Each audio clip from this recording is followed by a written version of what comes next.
The alarm systems across Earth screamed at the same moment. Every telescope, every satellite, every radar station pointed toward the same impossible thing hanging in space above the planet. The ship was massive, larger than any city, and it had appeared without warning. Admiral Jinho Kim stood in the command center in Geneva, watching the screens with steady eyes. He had spent 30 years preparing for this moment, though he had hoped it would never come. Around him, officers shouted reports and updates, but Jinho stayed calm. Panic would not help them now. "Sir, they're broadcasting on all frequencies," a young officer said, her voice shaking.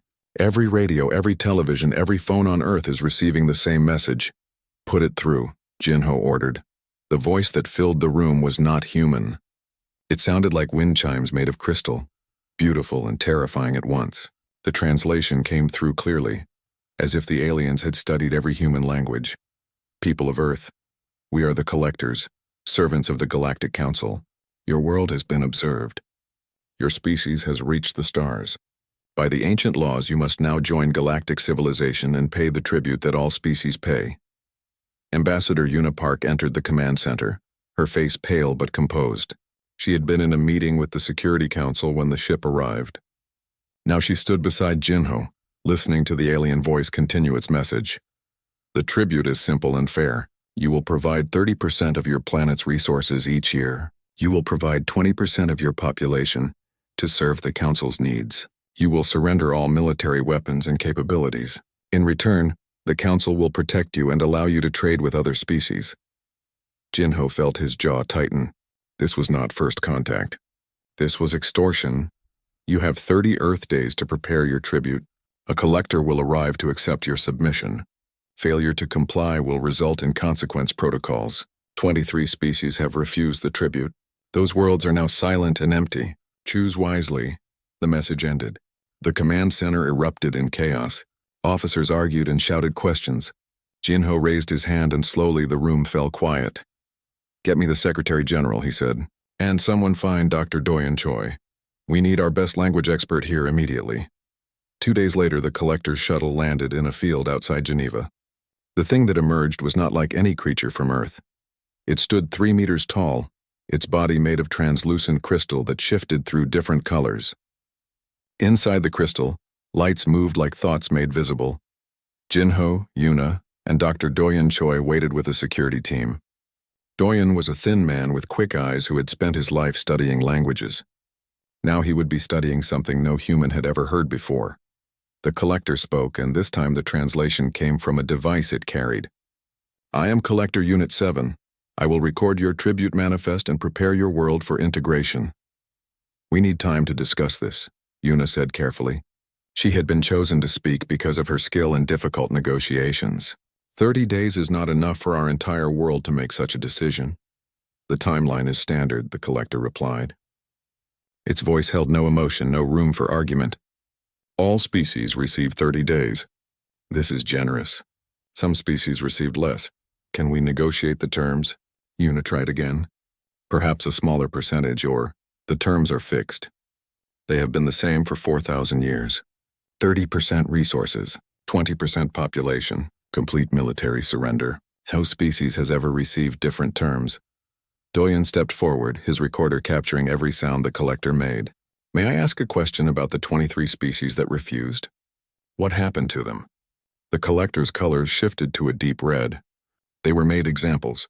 The Council's enforcement fleets removed all life from those worlds. The planets remain as warnings to others who might consider refusal." "You killed billions of beings?" Jinho asked, his voice hard. "We removed obstacles to galactic order," the collector said. "Your species will not be the first to face this choice, and you will not be the last. But you can be the first this century to make the wise choice. Submit, and your people will live. Refuse, and your world will become another warning." The collector turned to leave but paused. "I have processed data on your species. You have spent your existence fighting each other. You are violent and divided. You have no chance against the Council's might. Save your people. Submit." Then it returned to its shuttle and departed, leaving the 3 humans standing in the field. That night, Jinho could not sleep. He sat in his office reading reports from around the world. Panic had spread like wildfire. Some governments were already calculating how to choose which citizens would be sent as tribute. Others were preparing bunkers as if they could hide from an enemy that controlled the stars. Doyun entered without knocking, carrying his tablet. "Admiral, I found something." "What is it?" "I analyzed every word the collector used. I compared it to the broadcast message. There's a pattern." Doyun pulled up a chart on the wall screen. Every time the collector mentioned the other species, every time it talked about the Council's power, it used words designed to create fear. Not just to inform us, but to terrify us. "They rule through fear," Jinho said slowly. "Yes, and there's more." I accessed the old probe we captured in 2190, the one we've been studying for decades. I finally cracked more of its database. "Admiral, the Council hasn't fought a real war in 800 years, not against anyone with actual military capability. They find pre-spaceflight worlds or young civilizations like us. They threaten, the species submit out of fear, and the cycle continues." Yuna appeared in the doorway. "I just came from the Security Council meeting. They're going to vote in 3 days. Most want to submit. They think we have no choice." Jinho stood and walked to the window. Outside, the lights of Geneva sparkled in the darkness. Somewhere up there, the collector's ship waited for humanity's answer. "We always have a choice," he said quietly. "The question is whether we have the courage to make the right one." "What do you think the right choice is?" Yuna asked. Jinho turned to face them both. "I think the collector was right about one thing. Humanity has spent its entire history fighting. We know war. We understand conflict. We've faced extinction threats before and survived. Maybe it's time the galaxy learned what humans do when someone tries to enslave us." "They'll destroy us," Yuna whispered. "Maybe," Jinho agreed, "but I'd rather die free than live on my knees." "And I don't think we're as helpless as the collector believes," Doyun smiled grimly. "I've been waiting 50 years for someone to finally say that." The next 28 days felt like 28 years. Every government on Earth convened emergency sessions. Every news channel showed nothing but debates about the tribute. Every person on the planet had an opinion, and most of them were terrified. President Minji Huang sat in her office in Seoul, participating in the global quantum conference that connected every major leader on Earth. The holographic displays showed hundreds of faces, all arguing at once. "We must submit," shouted the Prime Minister of the European Union. "We've seen what they did to those other worlds. We cannot sacrifice billions of lives for pride." "It's not pride, it's survival," countered the president of the African Coalition. "If we give them 20% of our population, that's 2 billion people. Who decides who lives and who becomes a slave?" General Taiho Song stood beside Minji, his weathered face grim. He had fought in the Mars Rebellion 15 years ago, when the colonies tried to break free from Earth's control. The conflict had killed millions, but this was different. This was an enemy from beyond the stars. "The military assessment is clear," Taiho said when the arguments finally quieted. "We cannot win a conventional war. Their technology is centuries beyond ours. One of their ships could destroy our entire fleet. Then we have no choice but to submit," someone said. "There is always a choice," a new voice interjected. Counselor Nari Bay appeared on the screen. She represented the Civilian Oversight Committee, the group that monitored military activities. "The question is what kind of people we want to be. Do we surrender our freedom because we are afraid? Or do we fight for the right to determine our own future?" "Easy to say when you're safe in a bunker," someone muttered. Nari's eyes flashed with anger. "My family lives in Busan. My children go to school there. I'm not safe." "None of us are, but I would rather my children died free than lived as slaves." The conference dissolved into shouting again. Minji closed her eyes, feeling the weight of 8 billion lives pressing down on her. She was one of 12 presidents in the Global Council, and they would vote tomorrow. Whatever they decided would determine the fate of humanity. At a military base in the Australian outback, Captain Hyunwoo Shin stood in the hangar, looking at his fighter craft. He was 29 years old, one of the youngest captains in the fleet. He had earned his rank during the Mars Rebellion, flying missions that should have killed him a dozen times over. His squadron gathered around him, 50 pilots who had volunteered to stay behind when civilians were evacuated from the base. They all knew what was coming. War or surrender. Either way, their lives were about to change forever. "What do you think we should do, Captain?" asked Lieutenant Sora Lee, her hand resting on her sidearm. Hyunwoo thought about it carefully. "I think we should do what humans have always done when someone threatens us." "We should fight, even if we can't win?" another pilot asked. "Especially if we can't win," Hyunwoo replied. Because if we surrender without fighting, we're not humans anymore. We're just cattle.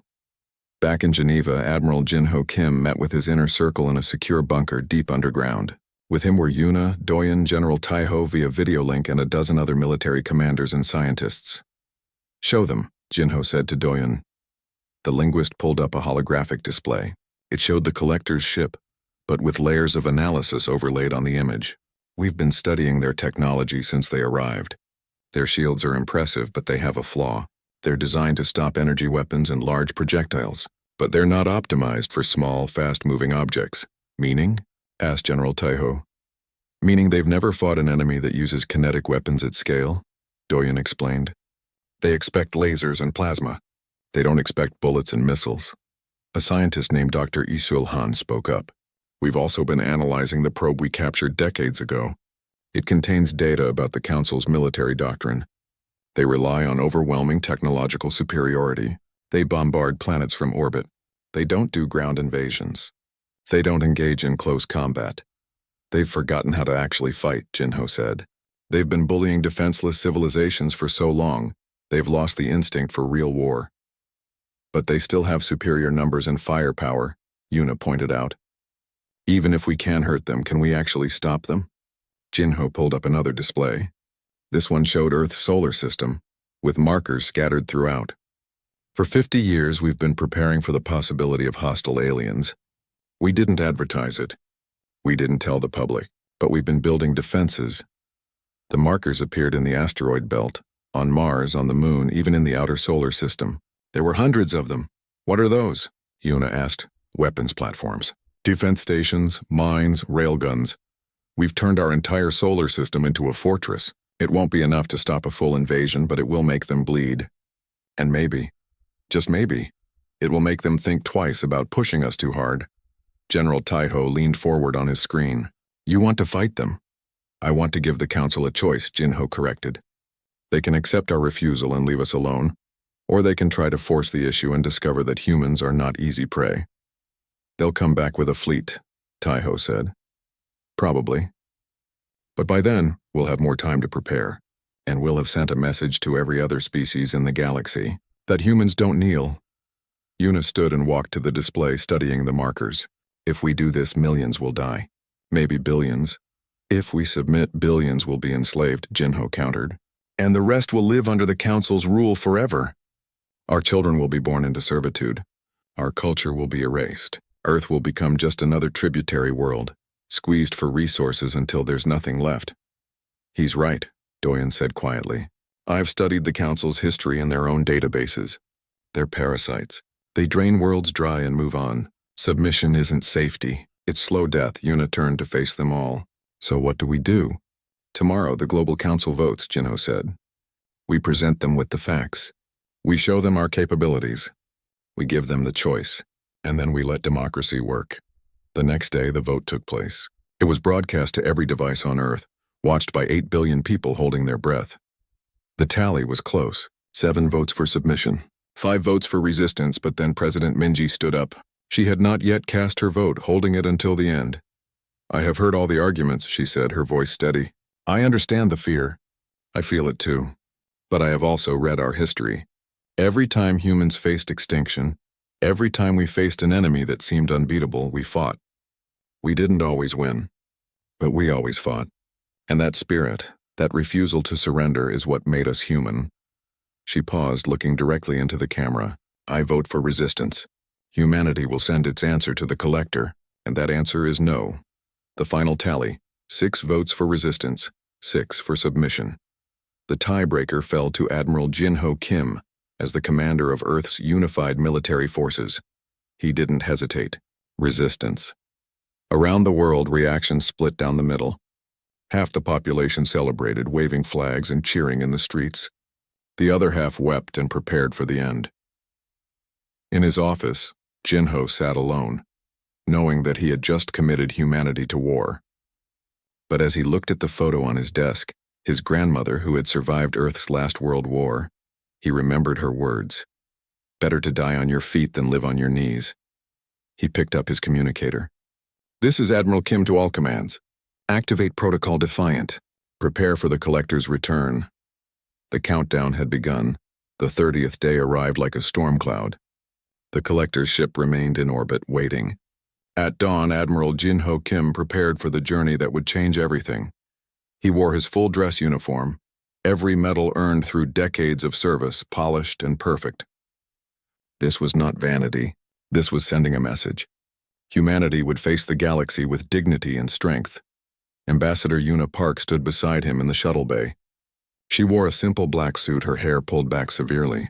Her hands were steady, though Jin-Ho could see the tension in her shoulders. "Are you ready?" he asked.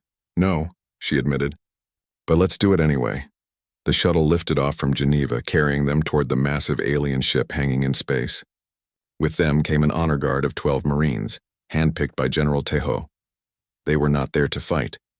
They were there to show that humanity had warriors. The collector's ship opened a bay to receive them. As their shuttle entered, Jin-Ho felt his stomach tighten. The interior was vast, with walls that seemed to shift and flow like liquid crystal. Lights moved through the walls like fish in an aquarium. Collector Unit 7 waited in a massive chamber at the heart of the ship. The crystalline being stood on a raised platform, surrounded by floating spheres that displayed data in alien languages. Each sphere showed a different world, a different species, all paying tribute to the Council. "You have arrived at the appointed time," the collector said, its voice echoing through the chamber. "I will now record your tribute manifest. Provide the coordinates for resource extraction sites. Provide the population centers from which workers will be selected.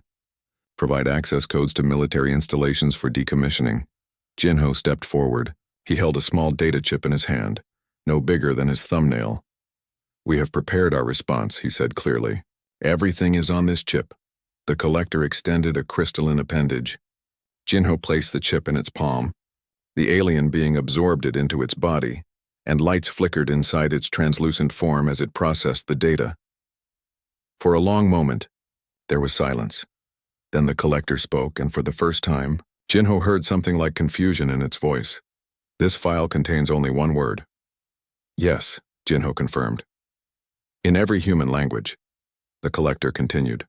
"English, Mandarin, Hindi, Spanish, Arabic, Korean, all saying the same thing." The word appeared on every floating sphere around them, replacing the images of tributary worlds. In English, it flashed in bold letters, "No." "This is your tribute manifest?"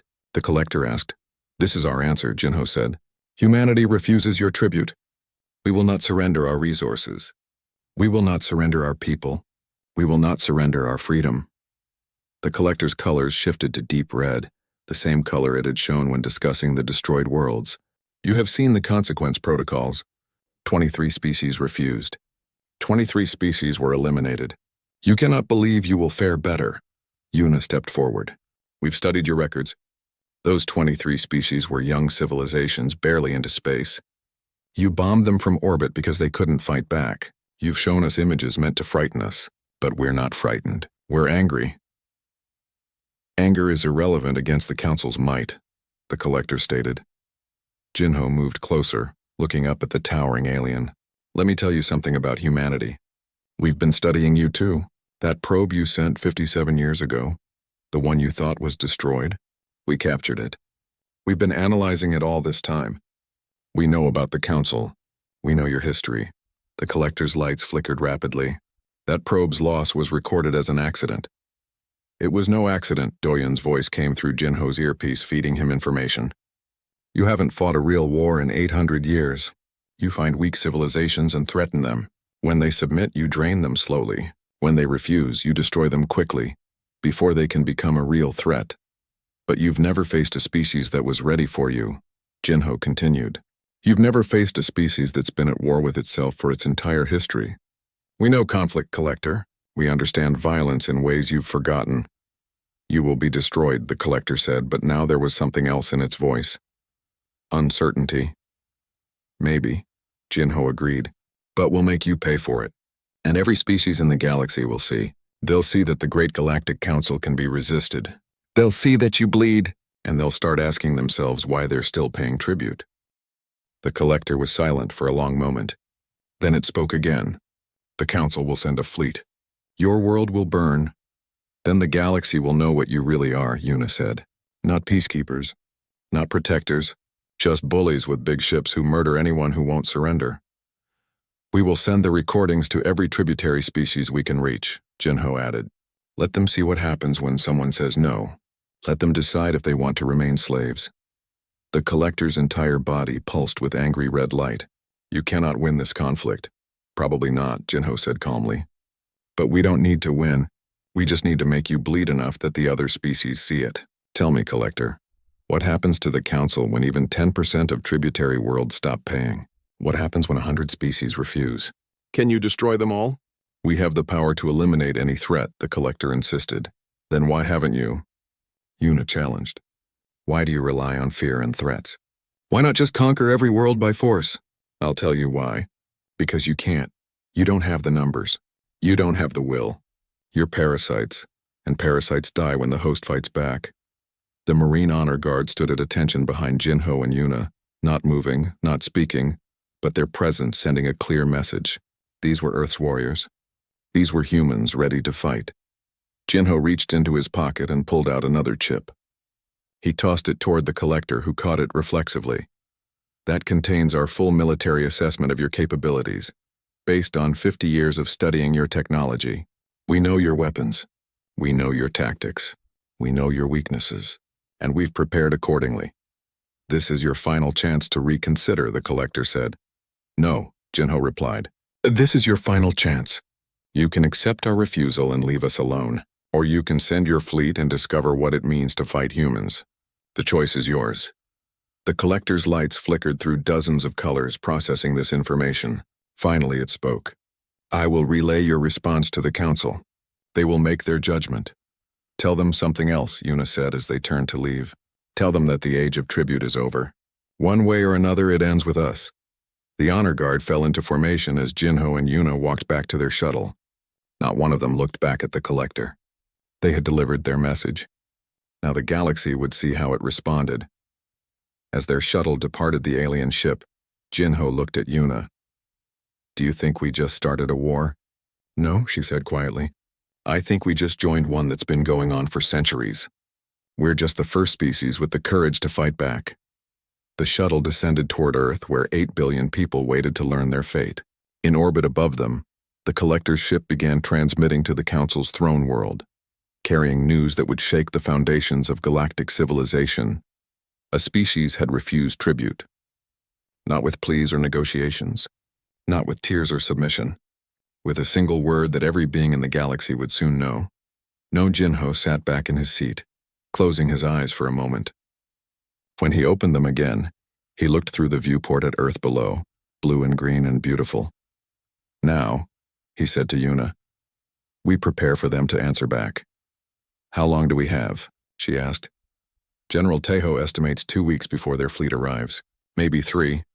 Then we'd better make them count. The shuttle touched down in Geneva as the sun set. Somewhere in the depths of space, the Council was receiving humanity's answer. And somewhere in military bases across Earth and throughout the solar system, humans were preparing to defend their freedom. The message had been sent. The die was cast. Now came the reckoning. 3,000 light-years from Earth, in a system humans had never seen, the Galactic Council convened an emergency session. The chamber of 12 seats rose from an artificial world, a planet built by the founders centuries ago to serve as the center of their empire. 12 species sat in judgment, each representing hundreds of worlds under their control. They had ruled for 4,000 years, collecting tribute from 847 civilizations. Not one had ever successfully resisted. Council Prime, the leader of the assembly, was an insectoid creature twice the size of a human. Its compound eyes glittered as it reviewed the report from Collector Unit 7. Around it, the other 11 council members displayed various signs of agitation in their alien ways. Species 2847 has refused tribute, Council Prime announced. Its voice translated through devices for the other species. This is the first refusal in 300 years. The last species that refused was eliminated within 4 days. How did they refuse? Asked one of the council members, a being of living gas contained in a mechanical suit. Did they plead for mercy? Did they beg for more time? No, Council Prime replied and displayed the data chip's contents on the holographic projector. The word no appeared in dozens of human languages, rotating slowly in the center of the chamber. Silence fell. Some council members showed confusion. Others showed something that might have been amusement. But War Master Kron, a reptilian being covered in armored scales, showed only rage. "They mock us," Kron hissed. "A species barely 2 centuries into space travel dares to send us a single word of defiance? They must be made an example immediately." The Collector reported something unusual. Council Prime continued. "The humans possess the probe we lost decades ago. They have studied our technology. They claim to understand our military capabilities."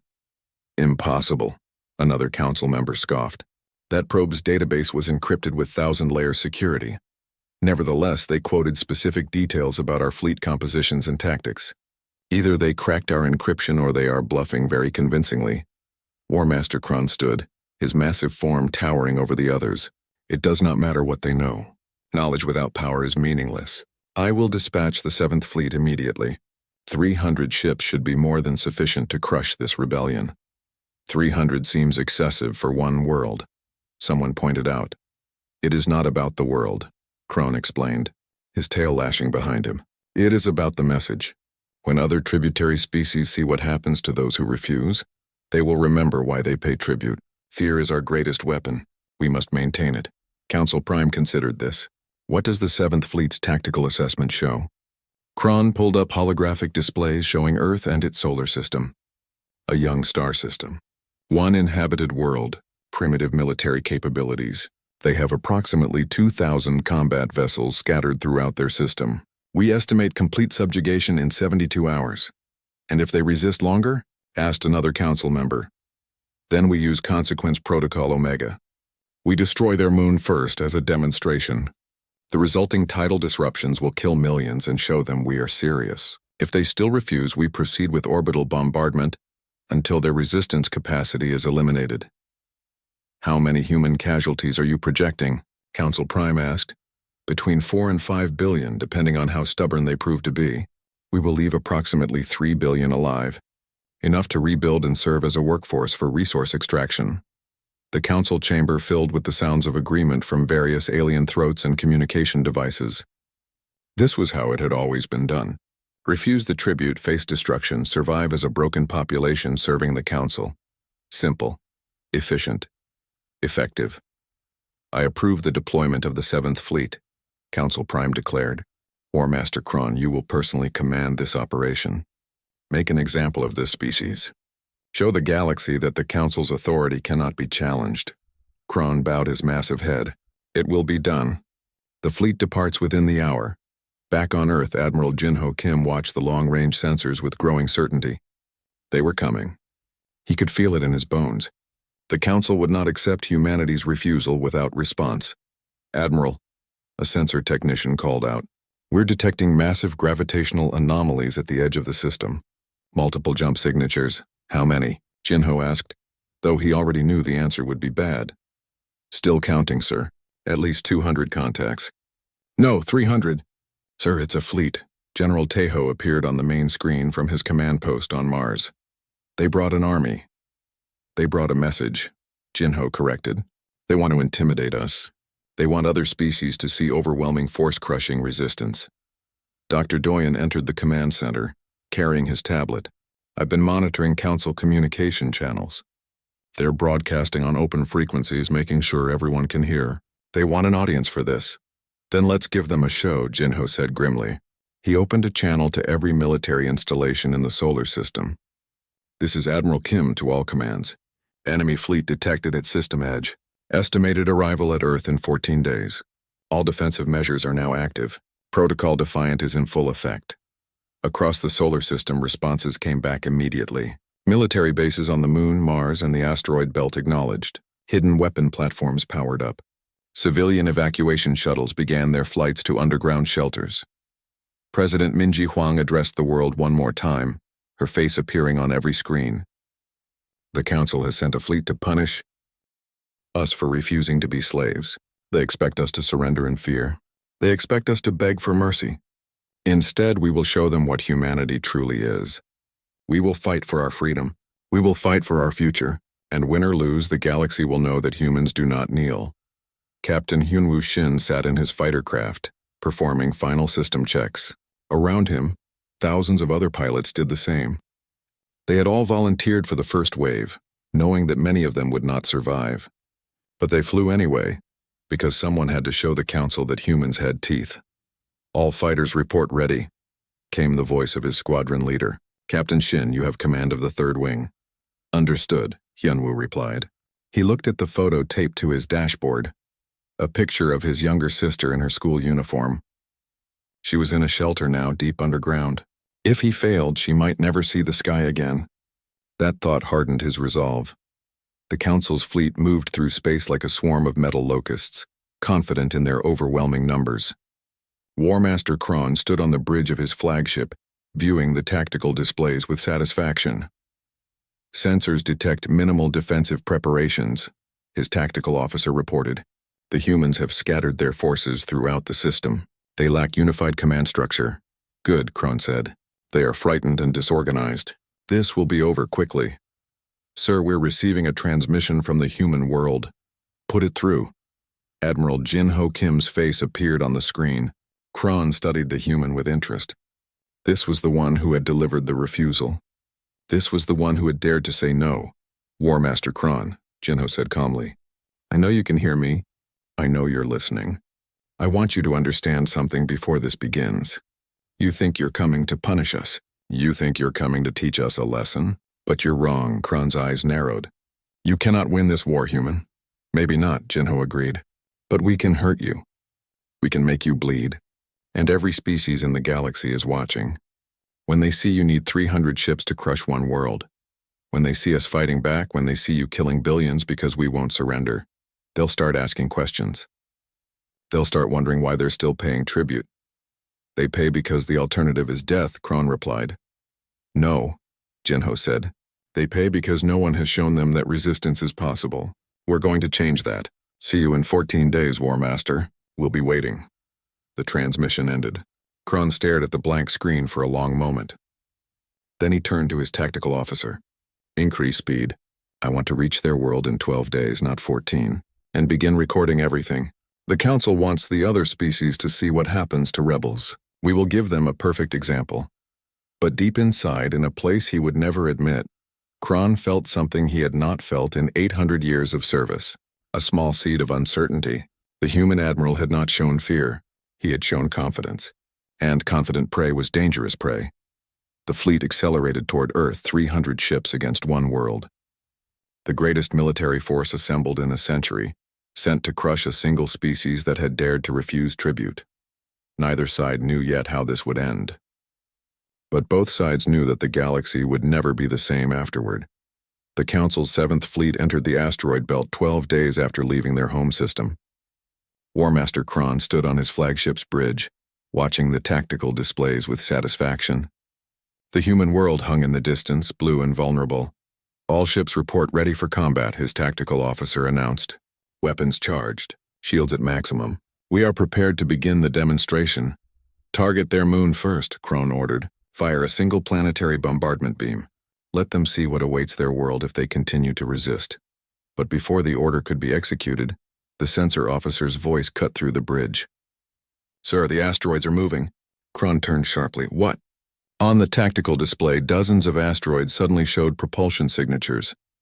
They had been hanging in space looking like normal rocks. Now they accelerated, and Kron realized with shock that they were moving directly toward his fleet. "Evasive action," he commanded. "Those are weapons." The first asteroid struck a cruiser on the fleet's outer edge. It had been accelerated to incredible speed, just a piece of rock and metal weighing thousands of tons. When it hit, it punched through the ship's shields like they were paper. The cruiser exploded in a ball of fire. Then another asteroid hit, and another, and another. All across the belt, hundreds of asteroids that humanity had spent 50 years preparing began their attack. Mass drivers built into their cores accelerated them to speeds that made them unstoppable kinetic weapons. The Council's energy shields, designed to stop lasers and plasma, were useless against simple rocks moving at relativistic speeds. 80 ships destroyed, the tactical officer shouted. "No, 90. They turned the entire asteroid field into a minefield." Admiral Jin Ho Kim watched from Earth's command center as the sensors showed Council ships exploding. "Now," he ordered, "launch all fighters. From bases on Earth, the Moon, and Mars, thousands of human fighters launched into space. They were small, fast, and numerous. Captain Hyunwoo Shin led the third wing, his heart pounding as they accelerated toward the enemy fleet. "Remember your training," he transmitted to his pilots. "We're not trying to match their technology. We're using swarm tactics. Stay fast, stay close, and make every shot count." The fighters hit the Council fleet like angry hornets. War Master Kron had never seen anything like it. Galactic military doctrine relied on large ships fighting at distance, trading fire with energy weapons. But humans had studied Earth's naval warfare, aerial combat, and every lesson learned from centuries of conflict. The fighters wove between the massive Council ships, too small and fast for the big weapons to track. They launched missiles at close range, targeting engine sections and weapon ports. When their missiles ran out, some pilots flew directly into enemy ships, turning themselves into guided bombs. "This is insane," Kron's tactical officer shouted. "They're using suicide attacks." "They are desperate," Kron replied, but his voice lacked conviction. These humans didn't fight like desperate prey. They fought like predators that had finally found worthy opponents.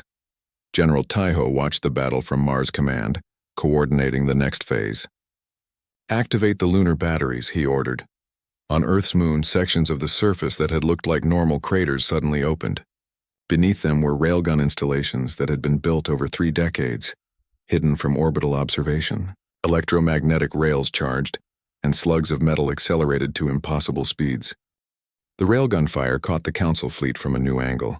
Unlike energy weapons that the shields could dissipate, the solid projectiles punched through, crippling ship after ship. The Council had technology, but humans had weaponized physics itself. War Master Kron realized he had made a terrible mistake. "All ships, combat formation Delta. Focus fire on those lunar installations." But it was too late. The battle had turned into chaos. Human fighters swarmed everywhere. Asteroids continued their deadly trajectories. Railgun fire from the moon tore through his fleet. This was not the easy demonstration he had planned. This was a real war, and his forces were bleeding. "Sir, we've lost 140 ships," the tactical officer reported. "Enemy fighters are disabling our targeting systems with electromagnetic pulse weapons." "Impossible," Kron hissed. "They should not have such technology." "They don't," a voice said. It was Admiral Jin-Ho Kim, transmitted on an open channel so every ship in both fleets could hear. "We're using modified civilian electronics, War Master. We're using mining explosives. We're using construction equipment. You brought advanced technology to fight us. We brought desperation, creativity, and 4,000 years of human warfare." Captain Hyunwoo Shin's fighter took a hit, and alarms blared in his cockpit. His shields were down, his engines damaged, but he was close to a Council battleship and he still had 1 missile left. "For Earth," he whispered, and launched his final weapon directly into the battleship's engine core. Then he activated his emergency thrusters and managed to break away as the ship exploded behind him. The battle raged for 3 days. Humanity lost 60% of their military forces. Thousands of fighters were destroyed. The lunar railgun installations were reduced to rubble. Millions died when some Council ships managed to bombard population centers before being destroyed. But the Council's 7th Fleet was annihilated. Of 300 ships, only 1 escaped, fleeing back to Council space with recordings of the battle. War Master Kron died when his flagship was struck by 3 asteroids simultaneously, the result of careful human targeting calculations. His last thought was shock that these primitive beings had actually defeated him. Admiral Jin-Ho Kim stood in the ruined command center in Geneva, looking at the casualty reports. The numbers were staggering, but Earth still stood. Humanity still existed. They had won. Counselor Nari Bay arrived, her face streaked with dust and tears. "My city was hit.